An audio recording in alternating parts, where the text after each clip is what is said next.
अस्सलाम वालेकुम। मैं हूं अयाज महर। आप देख रहे हैं अयाज महर ऑफिशियल यूट्यूब चैनल। मोहतरम सामईन, ये कहानी है एक बादशाह और वजीर की। बादशाह का मूड बहुत अच्छा था और नौजवान वजीर को कहा, मुस्कुरा कर पूछा कि तुम्हारी जिंदगी की बड़ी ख्वाहिश क्या है। शर्मा गया और उसने मुंह नीचे कर दिया। बादशाह ने कहा कि तुम घबराओ मत, अपनी जिंदगी की सबसे बड़ी ख्वाहिश बताओ। वजीर अदब से बोला कि हुजूर, आप दुनिया की खूबसूरत तरीन सल्तनत के बादशाह हैं। मैं ये जब सल्तनत देखता हूँ दिल में ख्वाहिश पैदा होती है का 10वां हिस्सा मेरा होता, दुनिया का खुश नसीब तरीन इंसान होता। वजीर खामोश हो गया। उस पे बादशाह ने कहका लगाया, मैं तुम्हें अपनी आधी सल्तनत दे दूं तो। हैरानगी से बादशाह की तरफ देखा और कहा कि सलामत, ये काम कैसे मुमकिन है, इतना खुश नसीब कैसे हो सकता हूँ। मैंने अपने एक और वजीर को बुलाया और उससे 2 अहकामात दे के बोला। हुक्म ये दिया कि नौजवान वजीर को अपनी आधी सल्तनत का हिस्सा दे। दूसरे हुक्म में वजीर का सर कलम करने का हुक्म दे दिया। फिर दोनों अहकामात देने पर हैरान रह गया। शाह ने दोनों अहकामात पर मोहर लगाई और वजीर के आंखों में आंखें डाल कर बोला, हमारे पास 30 दिन हैं। इन 30 दिनों में सिर्फ 3 सवालों के जवाब ढूंढने हैं। तुम कामयाब हो गए तो मेरा दूसरा हुक्म मंसूब हो जाएगा, अगर नाकाम हुए तो मेरा पहला हुक्म मंसूब हो जाएगा और दूसरे हुक्म पर अमल किया जाएगा। फिर की हैरत परेशानी में बदल गई। बादशाह ने फरमाया कि मेरे 3 सवाल लिख लो। ने लिखना शुरू कर दिया। ने कहा, पहला सवाल, इंसान की जिंदगी की सबसे बड़ी सच्चाई क्या है का। और बोला सवाल, की जिंदगी का सबसे बड़ा धोखा क्या है का। और फिर बोला तीसरा सवाल, कि जिंदगी की सबसे बड़ी कमजोरी क्या है। नगारे पर चोट लगवाई और बा आवाज बुलंद फरमाया, वक्त शुरू होता है। वजीर ने दोनों परवाने उठाए और दरबार से दौड़ लगाई। मुल्क भर के अजीम दानश्वर लोग जमा किए, बात उनके सामने रख दिए। भर के दानश्वर सारी रात बहस करने लगे, किसी सवाल का जवाब तलाश नहीं कर सके। दिनों में लोग बढ़ाता रहा मगर किसी को भी उन सवालात का जवाब नहीं आ रहा था कि वो मायूस होकर दारुल हुकूमत से बाहर निकल गया। सवाल उठाकर पूरे मुल्क में फिरा, कोई तसल्ली बख्श जवाब न मिल सका। मारा फिरता रहा, शहर शहर गांव की खाक छानता रहा।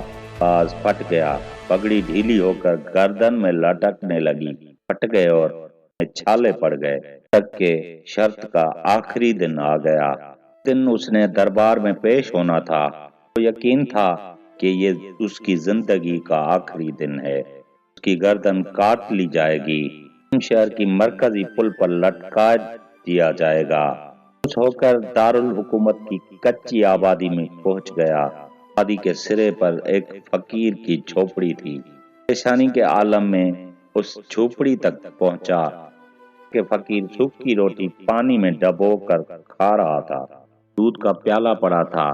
फकीर का कुत्ता छड़प छड़प कर दूध पी रहा था। फकीर ने वजीर की हालत देखी तो पूछा, जनाब अली, आप सही जगह पहुंचे हैं, आपके तीनों सवालात के जवाब मेरे पास हैं।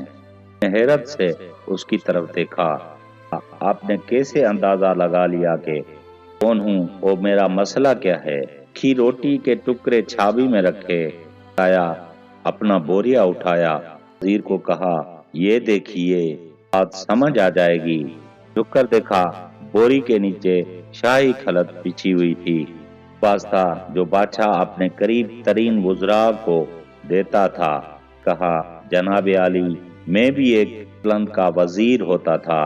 एक बार आपकी तरह बादशाह से शर्त लगाने की कोशिश की थी, आप खुद देख लीजिए। ने उसके बाद सूखी रोटी का टुकड़ा उठाया और तोड़ने लगा, दबोकर खाने लगा। ने पूछा कि आप भी जवाब तलाश नहीं कर सके थे। फकीर ने कहा कि मेरा केस आपसे मुख्तलिफ था। نے جواب ڈھونڈ لیے تھے، سلطنت نہیں لی تھی۔ فقیر کی حیرت بڑھ گئی، معلوم کرنے کی ایک کھڑی تھی۔ فریادی بن گیا اور اس فقیر سے پوچھا کہ میرے سوالوں کے جواب دے سکتے ہیں؟ ہاں میں گردن ہلا کر کہا کہ میں پہلے 2 سوالوں کے جواب مفت میں دوں گا، تیسرے جواب کے لینے کے لیے آپ کو قیمت ادا کرنی پڑے گی۔ مانے کے سوا اور کوئی آپشن نہیں تھا۔ فوراً ہاں میں گردن ہلا دی۔ فقیر بولا، دنیا کی سب سے بڑی موت ہے۔ انسان کوئی بھی ہو، کیسا بھی ہو، وہ اس سچائی سے نہیں بچ سکتا۔ رکا اور بولا کہ انسان کی سب سے بڑی سچائی زندگی ہے۔ ہم میں سے ہر انسان اس دھوکے میں آ جاتا ہے۔ یہ دونوں جواب ناقابل تردید تھے۔ خوش ہو گیا۔ تب تیسرے جواب کے لیے فقیر سے شرط پوچھی۔ نے کہکا لگایا اور کتے کے سامنے سے دودھ کا اٹھایا اور وزیر کے ہاتھ میں دیا اور کہا، تیسرے سوال کا جواب اس وقت تک نہیں دوں گا تک آپ یہ دودھ نہیں پیتے۔ ماتھے پر پسینہ آ گیا، عورت سے پیالہ زمین پر رکھ دیا، اسی قیمت پر پی۔ کتے کا جھوٹا دودھ نہیں پینا چاہتا تھا۔ وزیر نے کہا کہ ٹھیک ہے، پاس اب 2 راستے ہیں، کار کر دو اور شاہی جلاد تمہارا سر اتار دے، یہ دودھ پی جاؤ، تمہاری جان بھی بچ جائے، آدھی سلطنت کے مالک بھی بن جاؤ، فیصلہ تم نے کرنا ہے۔ پھر اس معاملے میں پھنس گیا۔ ایک طرف زندگی اور آدھی سلطنت تھی، دوسری طرف کتے کا جھوٹا دودھ۔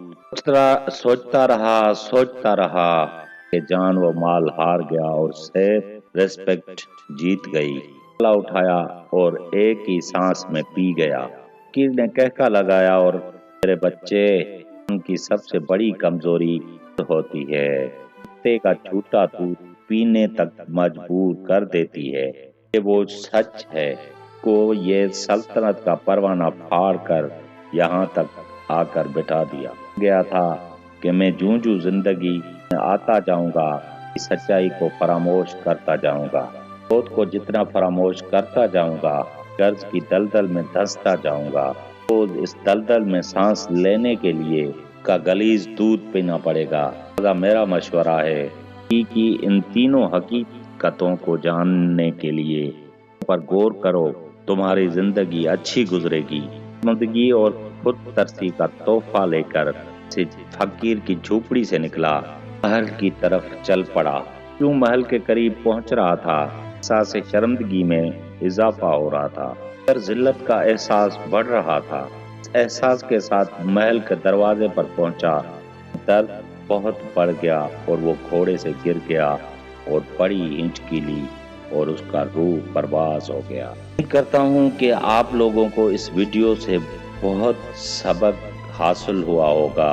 ایک اور اچھی ویڈیو آپ کی خدمت میں لے کر حاضر ہوں گا۔ تب تک کے لیے اللہ حافظ۔